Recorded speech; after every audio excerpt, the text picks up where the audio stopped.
कछुए को तो देखा होगा आपने। कछुआ, जब कछुआ चलता है ना तो कछुए की 5 चीजें बाहर होती हैं।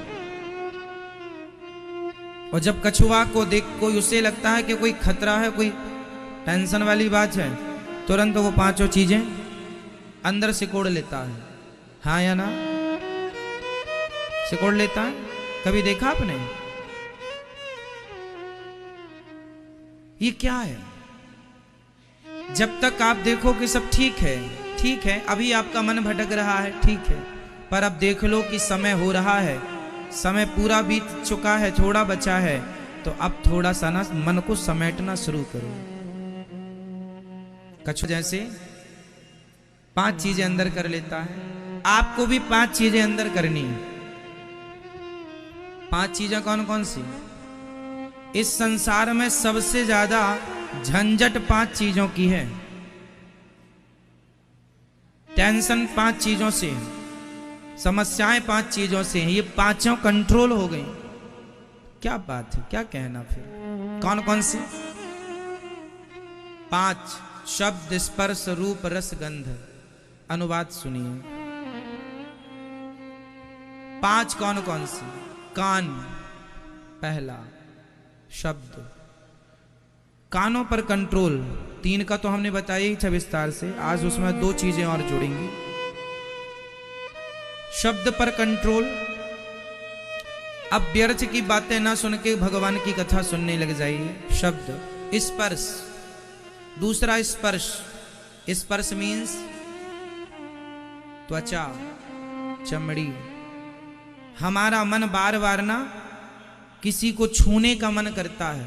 संसार में जैसे मन भोगों में जाना मीन्स यही है। स्त्री पुरुष को, पुरुष स्त्री की ओर आकर्षित होती है भोगों के लिए, बस वही है। अब मन भोगों में भाग रहा है, इसका मतलब मन बाहर देख रहा है। अब मन वहां से हट जाना चाहिए। समय से हट गया तो समझ लो कि आप सही रास्ते पर हैं। बुढ़ापा आ गया फिर भी मन नहीं हटा, आप रॉन्ग जा रहे हैं, गलत जा रहे हैं। शब्द, स्पर्श, रूप, आंख। रूप पर कंट्रोल। अब ज्यादा ना देखा करो, भगवान के चरणों को देखो, भगवान की सुंदरता देखो, जगत की नहीं। तीसरा शब्द, स्पर्श, रूप, रस। चौथा 40 साल के हो गए हो, 50 साल के हो गए हो, खाने पे कंट्रोल करो, अपनी जिह्वा पर कंट्रोल। 40-50 साल, 40 साल के बाद आदमी को सूर्य अस्त के बाद नहीं खाना चाहिए। शाम हो गई ना, सूर्य ढल गया ना, 5 बज गए ना, 5:30, 6 बज गए ना, 6 बजे के बाद भोजन नहीं करना चाहिए। 4 बजे खा लो शाम को, सूर्य अस्त होने के पहले खा लो, 4:45 बजे। सूर्य अस्त के बाद मत खाओ। सूर्य अस्त होने के बाद जो आपकी जठराग्नि है वह मंद हो जाती है। 40 साल के बाद शरीर जवाब देने लगता है साहब। 30 साल का आदमी और 40 साल के आदमी में अंतर होता है कि नहीं, आप बताइए। 30 साल की लड़की और 40 साल की स्त्री में अंतर होता है कि नहीं? बोलो हाँ या ना। बॉडी हमारी जवाब देती है ना। 50 में तो और देने लगती है, 60 में और, 70 में तो, और 80 तक तो फिर आप समझ रहे हैं सब चीजों को। शरीर सबका साथ देता है, उसकी भी एक समय सीमा है। यदि आपने खाने पीने में कंट्रोल रखा तो बुढ़ापे तक आपका 80-90 तक शरीर साथ देगा, ये मेरी गारंटी है। खाने में लापरवाही हुई, तुम्हारी जिह्वा पर कंट्रोल नहीं है, तुम बुढ़ापे में पिज्जा बर्गर ठूस रहे हो, बिल्कुल तुम्हारा बुढ़ापा बहुत दर्दनाक, मरोगे, बीमारियों से घुट घुट के मरोगे। 40 साल के बाद तो खाने में बिल्कुल कंट्रोल। शाम को खाने नहीं। स्वास्थ्य चाहते हो तो की बात कर रहा हूं, और बीमार होके मरना है तब तो हमारी बात मत मानो। स्वास्थ्य अच्छा रखना है, बुढ़ापे में भी देखो, एक आदमी होता है बीमार होके मरता है, एक आदमी होता है बिना बीमारी के चला जाता है। तो कौन सा अच्छा है? बीमार होके मरना अच्छा है या समय पूरा बिना, हम मरते समय भी स्वस्थ रहें, कोई बीमारी ना हो, किसी से गिलास और पानी मांगने की जरूरत ना पड़े, वो मौत अच्छी है। अब बिस्तर में पड़े वहीं मलमूत्र कर रहे हो, ऐसे घुट घुट के मरना पसंद करोगे? और ये सब चीजें तब आएंगी जब खाने में कंट्रोल होगा। नियम बनाओ कि आधा घंटा योग एक्सरसाइज करनी ही है, प्राणायाम करना ही है, आसन करनी ही है, सूर्य नमस्कार की 12 आसन। शरीर को थोड़ा आड़ा तिरछा योग अभ्यास करते रहो, आधा घंटा रोज करो, 30 मिनट, जिसमें कि 15 मिनट आप शारीरिक व्यायाम करो, शरीर को डर बिठक मारो, उठक बिठक मारो, और 15 मिनट कम से कम 15, ज्यादा ज्यादा घंटा भर, कम से कम 15 मिनट का प्राणायाम तो करो, भस्त्रिका करो, अनुलोम विलोम करो और कपालभाति। ये 3 शरीर के लिए बहुत अमृत है। भस्त्रिका प्राणायाम जो करता है उसे कभी भी लकवा की शिकायत नहीं होती, शरीर एकदम साफ रहता है। जो ब्लॉकेज हो जाते हैं ना, बाईपास कराना पड़ता है। देखो प्रेशर से जब हम हवा लेते हैं और छोड़ते हैं तो शरीर में जितना भी ब्लॉक होता है हवा के प्रेशर से खुल जाता है और शरीर के प्रत्येक अंग में प्रॉपर ऑक्सीजन पहुंचती है, जिससे आप स्वस्थ रहते हैं। मैया सो गई मेरी माँ, रात को खाने का मना कर रहे हैं इसलिए सो रही नहीं। महाराज हम नहीं छोड़ पाएंगे, हम तो 9-10 बजे तक खूब ठूंसते हैं 15-20 रोटी।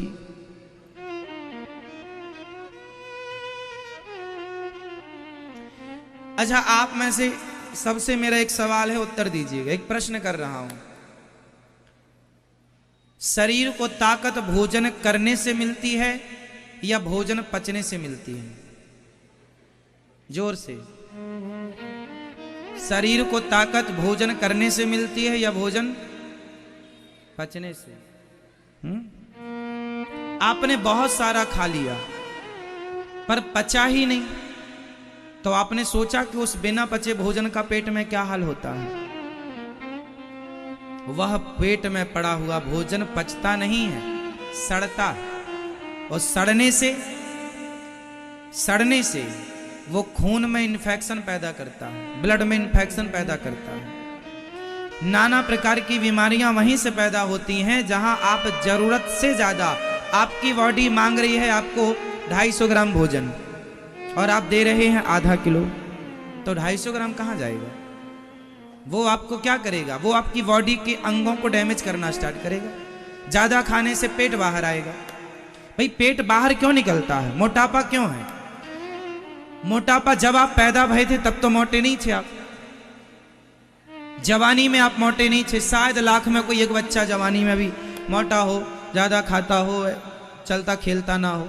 अक्सर जवानी में आप मोटे नहीं होते, आप मोटे तब होते हैं जवानी में साहब 12-15। मैं खुद, मुझे याद है कि मैं जब छोटा था मैं स्वयं 18-20 रोटी खा जाता था दिन भर में। एक बार की बैठक में 10-12 तो निपटा ही लेता था रोटियां, और खाने के बाद भी कैसे पच जाती थी साहब, है ना? तब ताकत भी थी कि दीवार में जोर से मार दो तो दीवार गिर जाए, तो खाते थे। लेकिन तब 12 रोटी खा लेते थे और पचा लेते थे। अब नहीं खा सकते, अब नहीं पचा सकते, क्योंकि पहले काम ज्यादा था, बच्चे थे, हम छोटे थे, जठराग्नि बहुत तीव्र थी। समय के साथ साथ चीजें मंद पड़ने लग जाती हैं। प्रकृति के बदलाव को, शरीर के बदलाव को आप महसूस कीजिए। यदि प्रॉपर महसूस करेंगे और शरीर के हिसाब से चलेंगे तो आप बीमार नहीं पड़ेंगे, ये हम कहना चाह रहे हैं।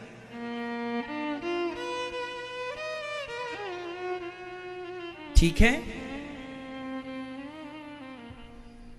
आप उतना ही खाओ जितनी आवश्यकता। और खाने में क्या खाना चाहिए? अच्छा बताओ, रोटी ज्यादा खाना चाहिए कि चावल? दाल ज्यादा खाना चाहिए कि सब्जी? या सलाद ज्यादा खाना चाहिए? क्या ज्यादा खाना चाहिए? कच्चा। पहले चिड़िया कच्चा खाती है कि पका? बंदर कच्चा खाता है कि पका? कच्चा खाता है, इसलिए इंसानों के सिवा आज तक किसी का हॉस्पिटल नहीं है। अब तो कुत्तों के हॉस्पिटल बना दिए कि यहाँ कुत्ता का इलाज होगा, वरना प्रॉपर पहले कहाँ थे कुत्ते का हॉस्पिटल? चिड़िया कौन से हॉस्पिटल में भर्ती होने जाती है? बंदर कौन से हॉस्पिटल में भर्ती होता है? पहले बीमार थे ही नहीं ये लोग, क्योंकि कच्चा अन्न खाते हैं। आप लोग भी पहले इतने बीमार नहीं पड़ते थे, आपके बाप दादों से पूछना, नहीं पड़ते थे। क्यों? क्योंकि पहले कच्चा खाते थे। जैसे अभी खेत में गया आदमी, चने का सीजन है, चने तोड़कर खा लिया, कच्चा हरा चना। मटर का सीजन है, कच्ची मटर खा लिया, है ना। अमरूद का सीजन है, पेड़ों पर अमरूद लगे हैं, 2-4 अमरूद खा लिया, जाम अमरूद। जिसके यहाँ खेतों में पहले फल लगे हुआ करते थे, किसानों के यहाँ जाता था, उसी से पेट। कच्चा ज्यादा खाते थे और आज पका हुआ ज्यादा खाते हैं। जितना कच्चा खाओगे, ककड़ी, मूली, चुकंदर, टमाटर, गाजर, कच्चा, कच्ची मटर, कच्चे चने, गुड़, इन सब चीजों को जितना खाएंगे उतने लंबे जिएंगे, स्वस्थ जिएंगे। और जितना पका के खाएंगे, गाजर कच्ची खाना और गाजर का हलवा खाना, क्या बेहतर है बॉडी के लिए? बोलो। कच्ची गाजर जितनी एनर्जी देगी, उसका हलवा उतना ही नुकसानदायक। मीठा है, स्वादिष्ट है, बॉडी के लिए नुकसानदायक। हाँ, उचित ठीक है, हलवा खाना चाहिए, 1-2 चम्मच ठीक है, कटोरी जरा सा। ऐसा नहीं कि खाना बंद कर दो ना, खाओ, आनंद लो। पूरा हलवा तुम ही खा लोगे और किसी को नहीं खाने दोगे, फिर वो हलवा तुम्हें सोने नहीं देगा। इसलिए खाना पीना मना नहीं है, उचित उचित उचित। पेट बाहर क्यों निकलता है? क्योंकि बॉडी को जितना लेना था बॉडी ने ले लिया, पचा लिया। अब जो एक्स्ट्रा है वो पड़ा है, तो पड़े पड़े क्या है, उसको जगह बढ़, अब जगह उसको चाहिए तो वो पेट को बढ़ाता चलता है।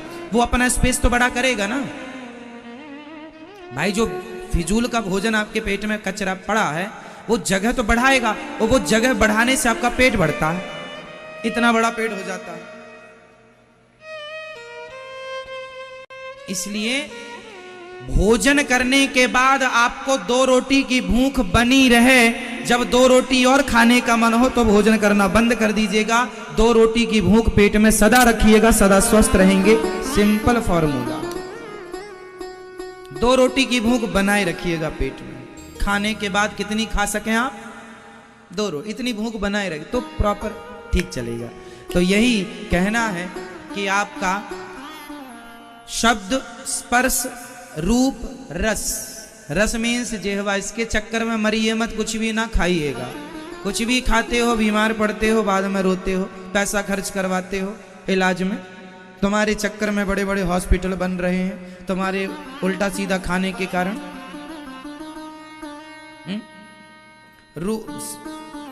रूप, रस, गंध। तो शब्द, स्पर्श, रूप, रस और 5वां गंध, नाक। 5 पे कंट्रोल, गंध पे कंट्रोल। गंध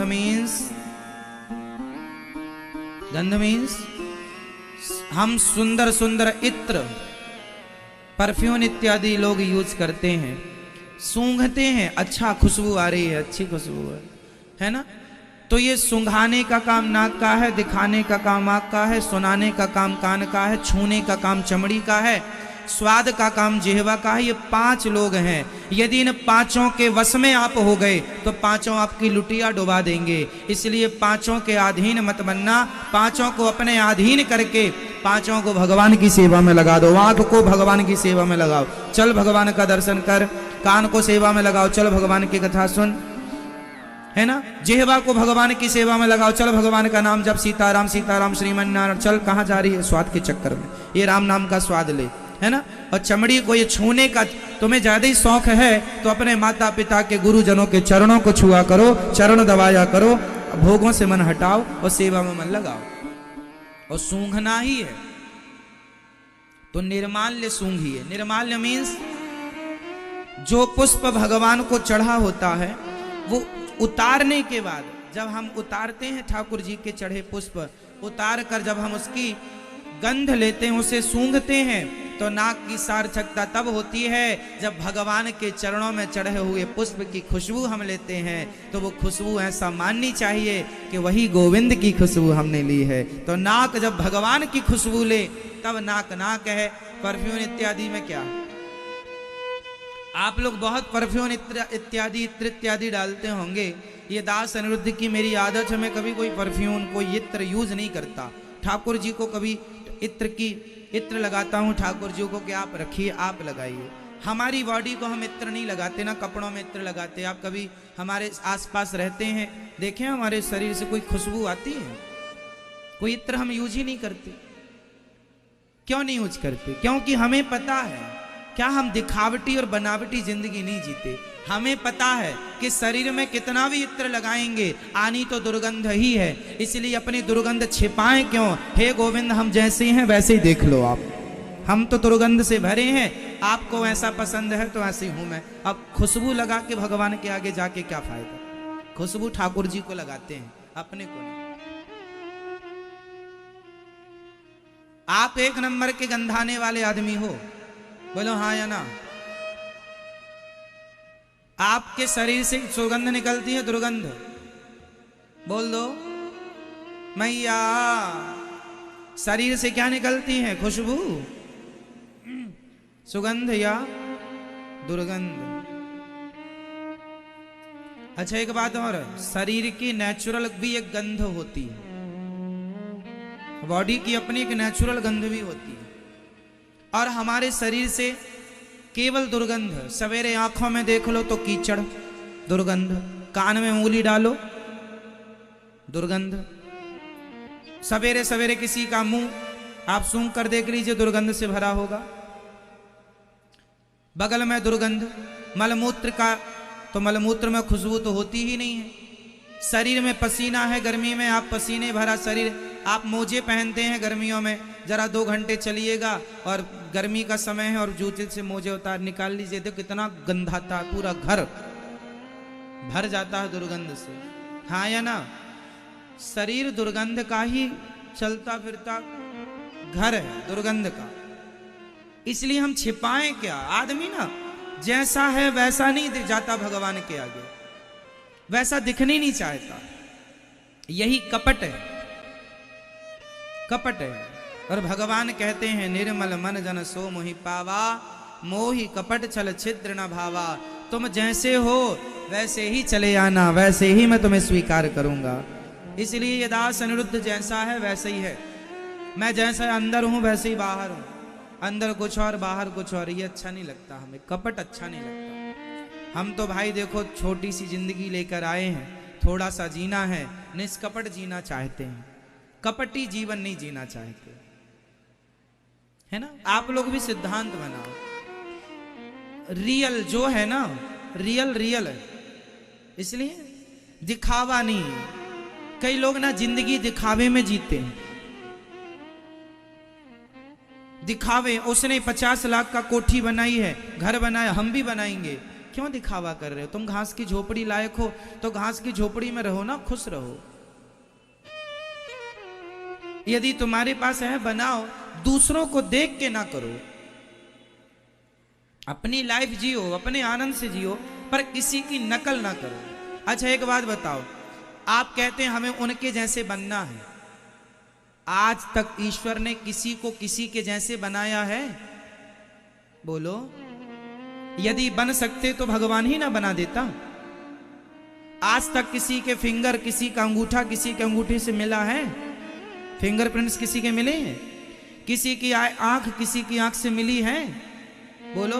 आधार कार्ड में आंख भी लिंक होती है, ये फिंगरप्रिंट्स भी लिंक होता है। आज तक आपका अंगूठा और मेरा अंगूठा मैच हुआ? किसी का हो सकता है? कोई एक सा हो सकता है? जब कोई एक सा हो नहीं सकता बॉडी से, शरीर से, तो विचारों से भी कोई एक सा नहीं हो सकता ना साहब। जितने लोग हैं उतने विचार हैं। इसलिए किसी के जैसे बनने की कोशिश ना कीजिएगा, आप अपने जैसे बनिए जैसे आप हैं। आप बहुत अच्छे हैं, आप जैसा आप ही हैं, कोई दूसरा नहीं हो सकता। मेरे जैसा सिर्फ मैं हूं, कोई दूसरा हो नहीं सकता। आपके जैसे आप हैं, कोई दूसरा हो नहीं सकता। इनके जैसे केवल ये हैं, दूसरा कोई हो नहीं सकता। लता जी जैसी केवल लता जी हैं, लता जी जैसा कोई दूसरा हो नहीं सकता। रफ़ी जी जैसे रफ़ी जी हैं, रफ़ी जी जैसा दूसरा कोई हो नहीं सकता। भगवान राम जैसे भगवान राम हैं, उनके जैसा कोई हो नहीं सकता। हनुमान जी जैसे हनुमान हैं, उनके जैसे कोई हो नहीं सकता। मीराबाई के जैसे केवल मीराबाई, उनके जैसे कोई हो नहीं सकता। सिंपल है, भगवान ने जिसको जैसा बनाया वो वैसा ही रहेगा, इसलिए वैसे ही रहो जैसे भगवान ने बनाया है। किसी और की तरह बन के क्या फायदा।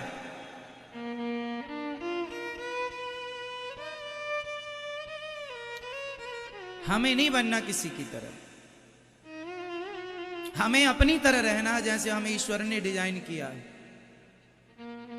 हम सांवले हैं, सांवले रहेंगे। हम गोरे हैं, हम गोरे रहेंगे। हम लंगड़े हैं, हम लंगड़े रहेंगे। हम बहरे हैं, हम बहरे रहेंगे। हम मूर्ख हैं, हम मूर्ख रहेंगे। हम विद्वान हैं, हम विद्वान रहेंगे। जैसा भगवान ने बनाया है वैसे ही रहोगे। बस वैसे में खुश रहना सीख लो, बस ये आपके लिए है। जैसे बनाया विधाता ने वैसे में खुश रहना सीख लो। हम लोग क्या करते हैं, परेशान रहते हैं। अरे हमारी तो एक आंख में दिखता नहीं, उनकी तो दोनों आंख में दिखता है। कोई बात नहीं भाई, मैया ओ मेरी माँ जगा दो मैया को, नहीं पीछे वाली। तो आप बहुत अच्छे हैं। क्यों मेरी माँ, आप कैसे हैं? अच्छे हैं? बोलो मेरी माँ, क्या आप किसी की तरह हो सकती हो? आप लोग भी देखते हैं उनको, अरे हम उनकी तरह हो जाएं। उनकी तरह दिखने के लिए लोग क्रीम पाउडर पोतने लग जाते, हम भी गोरे हो जाएं। तुम सांवले अच्छे हो, तुम काली अच्छे हो, तुम गोरी अच्छे हो, जैसे हो बहुत अच्छे हो। अपने को किसी और की तरह बनाना मतलब अपना सबसे बड़ा अपमान करना है। अपना अपमान करना है। आप अपने आप से संतुष्ट नहीं हैं, इससे बड़ा आपका अपमान, आप स्वयं अपना अपमान करते हैं। जहां है मस्त रहो। क्यों जी, सही?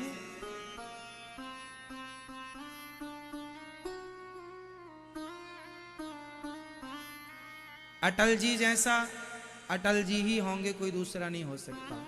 मोदी जैसा मोदी जी ही होंगे, कोई दूसरा नहीं हो सकता। और राहुल जैसा राहुल ही होगा, कोई दूसरा नहीं हो सकता। सब अपनी अपनी जगह भगवान ने जिसको जैसा बनाया है, कोई दूसरे की तरह बन ही नहीं सकता। क्यों जी, सही? आपकी तरह आप अच्छे।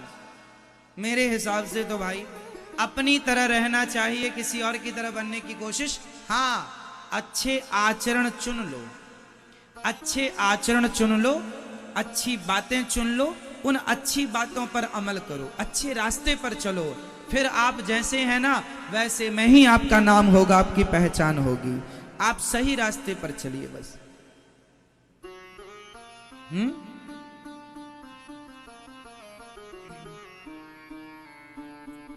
राजन, तुमने बड़ा उत्तम प्रश्न किया है। वरीयाने सते प्रश्नः कृतो लोकहितं नृपः नृप आत्मविद सम्मतः पुंसाम श्रोतव्यादिषु यः परः। आपने बड़ा उत्तम प्रश्न किया, जीव मात्र के कल्याण के लिए प्रश्न किया। निद्रया ह्रियते नक्तं व्यवायेन चवावयः दिवाचार्थे हया राजन कुटुंब भरणेन वा। निद्रया, हमें अपनी नींद पर कंट्रोल करना चाहिए। निद्रया ह्रियते नक्तं व्यवायेन चवावयः दिवाचार्थे हया राजन कुटुंब भरणेन वा। कम से कम सोइए। जीवन में आगे बढ़ना है, सफल होना है, तो अपनी नींद पर कंट्रोल। किस पर कंट्रोल? नींद पर। ज्यादा सोना अच्छा होता है या कम? बोलो मेरी माँ। हाँ, ना कम ना ज्यादा। कितने घंटे की नींद लेनी चाहिए हमें 24 घंटे में? बोलो मेरी माँ। कम से कम 6 घंटा। ये दास अनिरुद्ध केवल 6 घंटा ही सोता है। मेरे भाग्य में 7 घंटा सोना नहीं लिखा, ना 8 घंटा। 8 घंटे को तो सोच भी नहीं सकते। 6 घंटा हम रात में ही सोते हैं, बस दिन में सोने का कहां समय रखा है। और रात में भी काम पूरा करके सोते हैं। जो जिम्मेदारी विधाता ने दी है वो जिम्मेदारी पूरी करते हैं, सोते हैं और सवेरे फिर जागते हैं जल्दी से। सवेरे जागकर हम पहले योग करते हैं, योग अभ्यास प्राणायाम करते हैं, फिर भगवान जी का पूजन करते हैं, संध्या करते हैं, गायत्री का जाप करते हैं, सूर्य अर्घ देते हैं, फिर हवन करते हैं। नित्य हवन करते हैं। फिर हम अध्ययन स्वाध्याय करते हैं, पढ़ते हैं। 1 घंटा रोज पढ़ते हैं। 1 घंटा नहीं, लगभग 2 घंटा रोज। 1 घंटा पढ़ते हैं और 1 घंटा पढ़ के फिर सुबह जल्दी 8 सवा 8 बजे अन्य क्षेत्र की सेवा होती है, अन्य क्षेत्र में आ जाते हैं। अन्य क्षेत्र बांटना है, फिर बंदरों की सेवा, फिर गायों की सेवा, फिर सेवाएं, ब्राह्मणों की चरण सेवा, माताओं की चरण सेवा, सेवाएं लग जाती हैं। फिर आपसे मिलना, फिर बीच में प्रसाद पाना, भोजन करना, भोजन करने के बाद फिर आपसे मिलना, कार्य करना, बीच में थोड़ा सा पढ़ना, उसके बाद फिर स्नान करके आपको कथा सुनाने आना। कथा सुना करके शाम को फिर आपसे मिलेंगे। आप दूर दूर से आते हैं मिलने के लिए, इसलिए दास हर समय आपके लिए तैयार रहता है आप लोगों से मिलने के लिए, ताकि आप आए दूर दूर से तो आपको ये न लगे कि हम मिले नहीं। और फिर आपसे हम प्रश्नोत्तरी भी करते हैं 1 घंटा रोज 7 बजे से। अभी देखो 6 बजे तक तो कथा सुनाएंगे, 6 बजे सुना के फिर जाके आप लोगों से मिलेंगे। मिलने के बाद 10 से 15 मिनट में अपना सारा काम देखेंगे कि क्या क्या काम हुआ आज दिन भर में। 15 मिनट में पूरा विजिट करेंगे कि क्या क्या हुआ, और फिर 7 बजे से आपको प्रश्नोत्तरी सुनाएंगे। प्रश्नोत्तरी के बाद फिर आपसे मिलेंगे, फिर मिलेंगे, उसके बाद फिर विश्राम की ओर। और विश्राम जाते ही विश्राम नहीं, दिन भर के जो काम होते हैं वो रात्रि को निपटाए जाते हैं कि क्या काम बचा है, क्या काम। कार्य बहुत है, जिम्मेदारी गोविंद ने जो दे रखी है। हम तो भगवान की पुतली बनकर, कठपुतली बनके जो जो ठाकुर जी ने कार्य दिया है उनके कार्य को उनके आदेशानुसार वैसे ही करते रहते हैं। मेरी अपनी जिंदगी मेरी नहीं है, अब मेरी जिंदगी पर मेरा कोई अधिकार नहीं।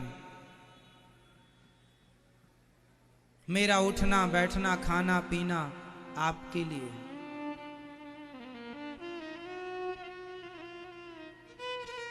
मैं अपने आप को बीमार भी नहीं पड़ने देता, आपको पता है क्यों? कभी कभी मुझे लगता है बीमार पड़ जाऊंगा तो 2-4 दिन विश्राम करने को अच्छा मिलेगा, पर मैं भी अपने आप को बीमार नहीं होने देता। क्यों? क्योंकि मुझे पता है कि आप बड़ी दूर दूर से श्रद्धा लेकर कथा सुनने आते हैं, पर मैं बीमार हो जाऊंगा तो फिर आपको कथा कौन सुनाएगा? आप तो कथा सुनने आते हैं। इसलिए अपने आप को आपके लिए स्वस्थ रखता हूं कि आपको कथा सुनानी है, ठाकुर जी की सेवा करनी है कथा के द्वारा। इसलिए कई बार मुझे भी बुखार आ जाती है, शरीर में बीमारी तो देखो फिर भी आ ही जाती है ना। कई बार मैं बीमार भी हो जाता हूं, बुखार भी रहती है, पर उस बीमारी पर, उस बुखार में भी मैं आपको कथा सुनाता हूं, रेस्ट नहीं करता। काम जीवन में यदि आगे बढ़ना है, सफल होना है, तो आलस्य नाम की जो बीमारी पाल रखी है उसको निकालो और उसको आग में स्वाहा कर दो। अपने जीवन में किसको मिटाना है? जोर से, जोर से और जोर से। जिस व्यक्ति ने अपने आलस्य को समाप्त कर दिया वो दुनिया में कभी किसी के रुकेगा नहीं है, वो सफल होने में किसी के रोके ना रुकेगा। आलस्य का त्याग कर दीजिए बस। आपके पांव की सबसे बड़ी जंजीर यदि कोई है तो आपका आलस्य। प्रमाद है। मैं अपने शरीर को शरीर के हिसाब से नहीं रखता, मैं अपने हिसाब से अपनी बॉडी को रखता हूं। शरीर पर मन पर कंट्रोल, यही तो इंसान। अरे कुत्ता मन पर कंट्रोल नहीं कर सकता, मैं बिल्ली से नहीं कह सकता है बिल्ली तू कंट्रोल कर मन पर, शरीर पर। ए चिड़िया तू मन पे कंट्रोल कर, ए हाथी तू मन पे कंट्रोल कर, नहीं, उनसे नहीं कह सकता, ना वो कर सकते। एक इंसान ही है जो मन को कंट्रोल करने के लिए, मन को संयमी बनाने के लिए पैदा होता है। और जीते जी मन पे कंट्रोल ना कर पाए, अपनी बॉडी पर, अपनी इंद्रियों पर, अपने विचारों पर, अपनी वाणी पर कंट्रोल ना कर पाए, तो इंसान किस बात के हो साहब? फिर तो जानवर हो। जिस आदमी के अंदर कोई कंट्रोल ही नहीं, तो आदमी किस बात के हो? दिखने वाले हो आदमी, हो नहीं। इतना भी ढील ना दो। महापुरुष ने कहा है, सितार के तारों को इतना ढीला ना छोड़ो कि वो बजे ही ना, और इतना भी ना कसो कि टूट जाए, इतना कसो जिससे उससे मधुर मधुर सुर निकलता रहे। क्या बात है, ये जीवन है सितार की तरह। मन को इतना भी ढीला ना छोड़ दो कि मन, रावण ने अपने मन को ढीला छोड़ दिया तो उसके मन ने उससे पराई नारी का हरण करवा लिया कि नहीं? रावण ने हरण नहीं किया सीता मां का, रावण के मन ने हरण करवाया है।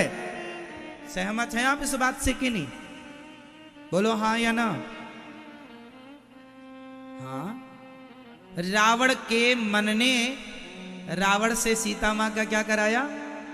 हरण कराया। रावण ने अपने मन को जरूरत से ज्यादा ढीला छोड़ दिया। बोलो हाँ, आप लोग भी जरूरत से ज्यादा मन ढीला छोड़ देंगे अपना, तो तुम्हारा मन भी किसी स्त्री में, किसी पुरुष में ही जाएगा। थोड़ा कस के रखो अपने मन को, मन वहां जाए जहां आप उसे ले जाना चाहते हैं, मन वहां ना जाए जहां आप चाहते ही नहीं है जाना। यही कंट्रोलिंग। इसलिए आपको भगवान ने मनुष्य बनाया है, वरना गधा ना बना देता। बड़े भाग्य मानुष तन पावा, सुर दुर्लभ सदग्रंथ निगावा। क्यों बनाया भाई आपको मनुष्य? कुत्ता बिल्ली बना देता। इसलिए मनुष्य बने हो तो, मनुष्य बने हो तो उसका लाभ लो, लाभ लो। निद्रया ह्रियते नक्तम व्यवायेन चवावया। कम खाओ, कम सो, ज्यादा जागो। जो जागत है वो पावत है, जो सोवत है वो। उठ जाग मुसाफिर भोर भई, अब रैन कहां तू। क्या सोना जरूरत से ज्यादा? उठो, भगवान का चिंतन करो, भगवान का ध्यान लगाओ, अपने मन को कंट्रोल करो, साधो, अपने मन का परीक्षण करो। कितना हमारा मन अभी हमारे वश में हुआ।